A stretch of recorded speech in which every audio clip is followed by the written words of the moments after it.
A Huntington University student fights for her life after a tragic car accident, while friends and family join together to pray for her recovery. Find out what happened, how she's doing, and how you can help. 4 Good Samaritans saved an elderly man's life following a UTV accident in Huntington County. Hear what a local nurse wants you to know if you come across a similar accident. And we'll have your weekend's forecast as FDN News starts now.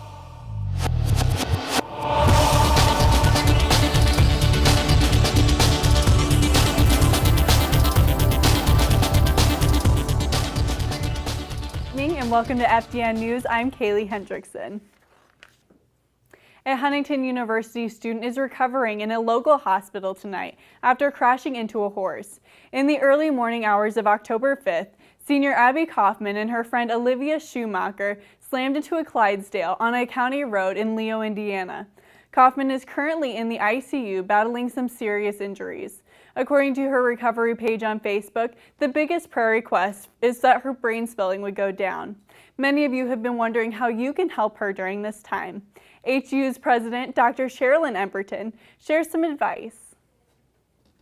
Abby Kaufman is a fantastic young woman and has been a great representative of Huntington University. So I think she's touched many people's lives, whether it was a mission trip that you took with Abby or if you've been involved with her art. She's just an incredible artist. If we can just keep praying and keep positive thoughts that the Lord's going to continue to heal Abby in this struggle that she's going through right now. For more updates on how Kaufman is doing, you're encouraged to check out the Abby Grace Recovery page on Facebook. 4 Good Samaritans rushed to the rescue after a local man was thrown from a utility task vehicle in Huntington County. 73-year-old Jerry Landrum was driving on County Road 200 East, north of County Road 400 North, when he hit a ditch next to the road. Landrum was then thrown from the vehicle and pinned underneath his UTV. 4 Good Samaritans saw what happened, called 911, lifted the vehicle off Landrum before the first responders arrived. FDN could not reach Landrum or the Good Samaritans for comment. But what should you do if you find yourself in the position of the Good Samaritan? Treya Kiefer walks you through the procedure. So a lot of times we think we know that we need to get them on a backboard or a C-collar, but we don't have those things and don't travel with those things. So a lot of times we just have to deal with what we have, just stabilizing their head and neck with our hands and just keeping them safe and talking to them. I think if anything, if we don't do anything at all, I think if we remain calm, if we talk to the person, tell them that help is on the way. You will be okay and stay with them as long as the area is secure. They will have a much calmer effect. They won't be maybe as anxious, and their blood pressure might not go up because of the trauma, and they might be a little bit more calmer in that situation until the trained professionals, police, EMTs, fire, and those people can secure the area more, conduct maybe traffic redirection, and then provide first aid to that victim. Emergency crews took Landrum to a Fort Wayne hospital with rib and shoulder injuries. Landrum tells us that he is feeling well and back to perfect health. While hanging out with friends during open dorm hours, many of you have discovered an increase in the amount of empty dorm rooms. Both Hardy Basement and Wright Short Wing have no residents. I took a closer look into the reason for the vacancies. I mean, every time I talk to somebody, they say, oh, I live in Hardy or oh, I live in Wright. To just hear that they're having empty places just is a little bit astounding to me. Many students, like Rust, are confused about why these sections of the dorms don't have residents in them. I know I had friends up there last 2 years I've been here, and they were kind of disappointed. They were, they really wanted to see more people in there and people in the lounge, and they're kind of sad. According to HU admissions, the number of new students is 8 short of what it was last fall. These empty dorm rooms are not due to low enrollment. In fact, they're due to consolidating these empty rooms into 2 locations. So we have a couple less students than what we did last year, but not enough to really make up that difference of how few people are in Hardy and Wright this year. We realized that we were going to have a lot of completely open rooms spread out through Hardy and in Wright. And so rather than having a bunch of open rooms on each floor, we decided to close Hardy lower level and Wright short wing, so there wouldn't be as many completely open rooms on floors. Watson believes the fewer number of students in Wright and Hardy may be due to what tour guides say to potential students about the dorms. So in this year, we switched to talking just strictly about amenities, and for an incoming freshman, if they have the choice between a suite style with air conditioning or no air conditioning, then a lot of them will gravitate towards what sounds like the nicest option. We love Hardy, we love Hardy basement, we love Wright short wing. We just felt like we'd rather have them in other spots. Leaders on campus hope the decision to consolidate residents will allow for more community in the residence halls. You may have also noticed a change in some of the meal options here on campus. Over the summer, HU transitioned away from Sodexo food services to bring in Chartwell's. At the start of last school year, HU had just started a new 10-year contract with Sodexo. But student leaders tell FDN the university was unsatisfied with Sodexo services. Therefore, HU opted out of the contract, giving Sodexo a 45-day notice at the end of last semester. The university had multiple companies come and pitch their best ideas to help our food services, eventually deciding to go with Chartwell's.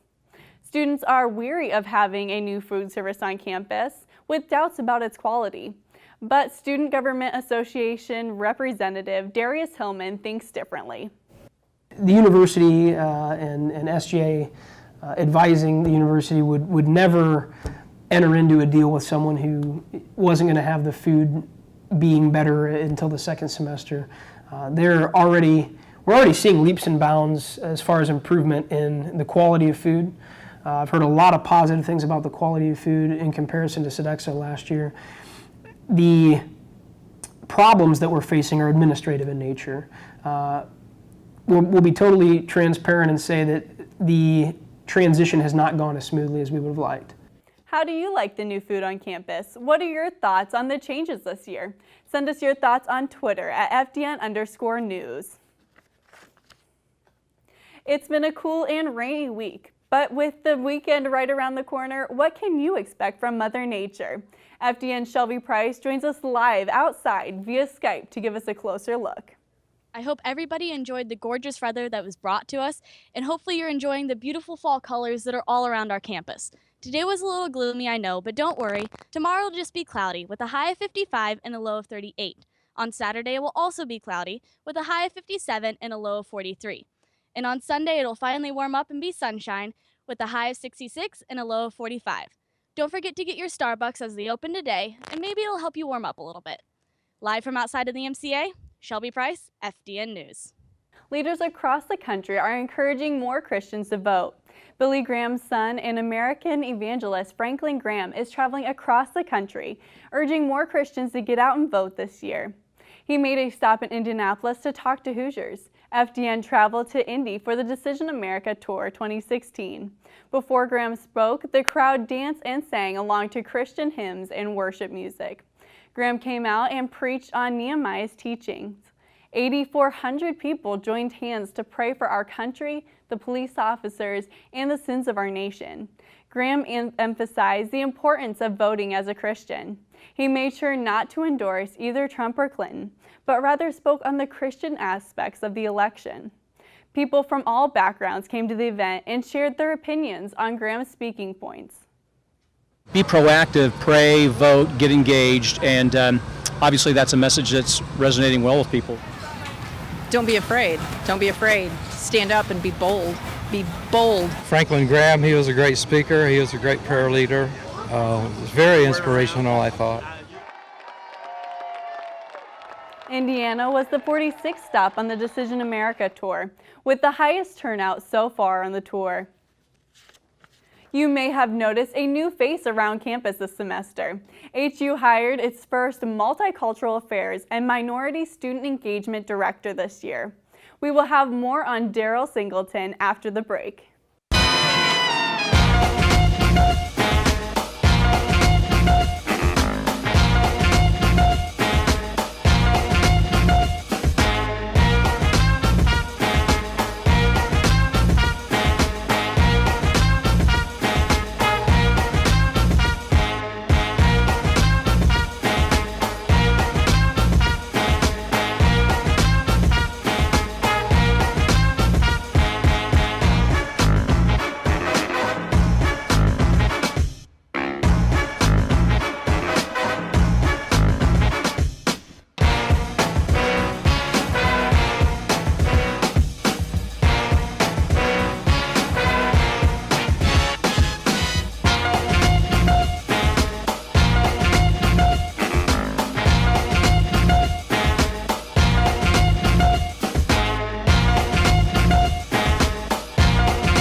Each week this semester, FDN will feature a student or employee on campus who is making an impact at HU. This week, FDN sat down with the Director of Multicultural Affairs, Daryl Singleton, to learn more about who he is and what he does on campus. So hey, my name is Daryl Singleton. I am the Director of Multicultural Student Affairs here at Huntington University. So one of the great things that I get to do is help people celebrate their uniqueness. So wherever you're from, if you're considered a minority group here in America, or if you're an international student, I love the fact that I get to help you celebrate that uniqueness, to bring that flair, that uniqueness of who you are right here to HU, so that we as a whole can experience multiculturalism, so that we can better understand cultural competency, overall making us a well-equipped community to deal with just about anything. I graduated originally from Detroit, graduated from Spring Arbor University with a bachelor's in social work. Went on and worked in community mental health for a little bit right out of college, and then after a couple of years of doing that, went into recruiting, being an admissions rep at Spring Arbor University. Also, while in undergrad and working in community mental health, I was a youth pastor for 6 years. Just as coming from Spring Arbor, I was an admissions rep, and so I was able to create great relationships with a lot of those students, and they still call me today. They still text me today, and so I believe that there will be students here as well that I'll interact with, and that I'll call and text and create relationships with. As a matter of fact, what's interesting is it's really only like the second week of school, and I'm already getting tons of students coming to my office, kind of hanging out and doing homework, and so it's pretty neat to see that happen already. Along with Singleton, senior Edwin Chow is also making an impact on campus and abroad. The HU student has launched his own organization called Evangebear. Evangebear serves to represent the message of the gospel.